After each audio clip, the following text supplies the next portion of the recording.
નમસ્કાર સુરતમાં મેટ્રોની મોમકાણ, શહેરના રાજમાર્ગના વેપારીઓની ધીરજ ખૂટી, જેને લઈને વેપારીઓ દ્વારા વિરોધ પ્રદર્શન કરવામાં આવ્યું। મેટ્રો દ્વારા 19 મહિનાથી દુકાનોની આગળ બેરિકેડ મારી દેતા વેપાર ધંધા બંધ થયા છે, તેમજ વળતર પણ નહીં ચૂકવાતા વેપારીઓની હાલત કફોડી બની છે।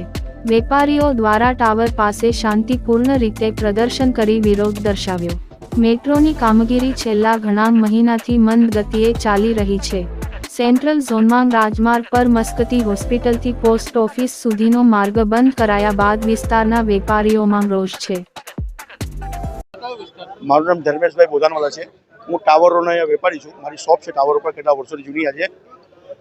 આ મેટ્રોના કારણે જે અમારો રસ્તો બંધ છે એનાથી અમને ઘણું નુકસાન થયું છે। એ લોકો જે અમને પહેલાં વળતર આપતા હતા એ અમારા નુકસાનના પ્રમાણમાં ઘણું નહીવત હતું, તો બી અમે ચલાવતા હતા કે અમારે મેટ્રો સાથે કોઈ વિરોધ નથી એના માટે।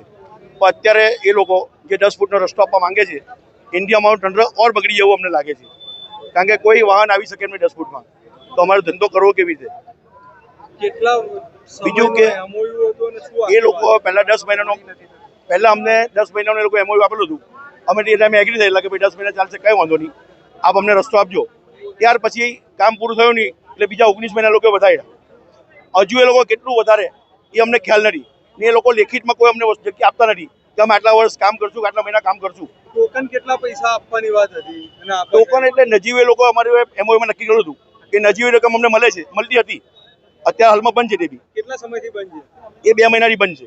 એક બાજુ સરકાર વિકાસની વાતો કરે છે, આને કઈ રીતે તમે મૂલવો છો એ સમજ પડતી નથી। અમે બી શું કરીએ? અમે વિકાસ સાથે સમજ છે ત્યારે કે ભાઈ મેટ્રો બને સિટીમાં આપણે તો આપણો ઘણો વિકાસ થશે, પણ જો અગર માણસો જ નહીં રહેશે, મરી જશે, તો વિકાસને શું કરશું અમે?